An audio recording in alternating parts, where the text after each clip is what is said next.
bir nəfər fəhləliklə məşğul imiş. El arasında ona hambal deyərmişlər. Əslində bu ərəb sözüdür. Həml yük deməkdir. Həmmal yük daşıyan. Fəhləymiş. Hamı bunu elə o cür tanıyırmış. Deyir bir dəfə bu yükü aparanda hündür bir yerdən qışqırıq sədası görür, bir uşaq düşür.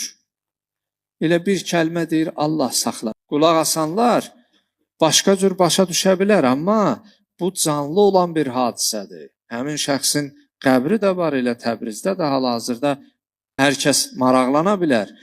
Bir kəlmə Allahım saxla deyir və gəlir o uşağı qucağına alır və yerə düşməsinin, onun zədələnməsinin, ölməsinin qarşısını alır. Çevrəsində olanlar çox təəccüblə baxır ki, biz bunu bir hammal kimi tanıyırdıq. Ona görə, əzizlər, biz insanlara geyimi ilə, onun zahiri görkəmi ilə deyil, onun iç dünyasına görə qiymət verməliyik. Ola bilər, sənin gözündə biri o qədər aşağı kimi görünə bilər, amma Allah qatında, Allah məqamında o elə bir məqam sahibi olar ki, heç dövründə yaşayanda, zamanında insanlar onu bilməsin. Təbrizli hammaldan soruşurlar ki, axı sən necə oldu bu məqama gəldin, çatdın? Bu hambalın bir sözü olur, qısa və net olaraq.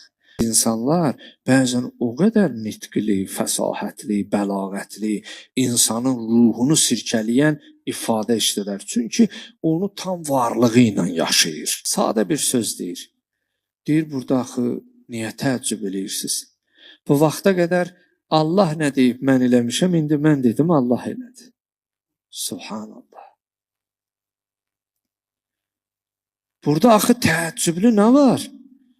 Bu yaşıma qədər Allah nə deyib mən eləmişəm? İndi də mən Allaha dedim, Allah onu saxla, düşməsin yerə, ölməsin. Allahdır. Deməli, bu bunun təsdiqidir ki, bəşər Allah dediyini eləsə, bəşər də Allaha nə istəsə, dua eləsə, Allah da onu eləyər.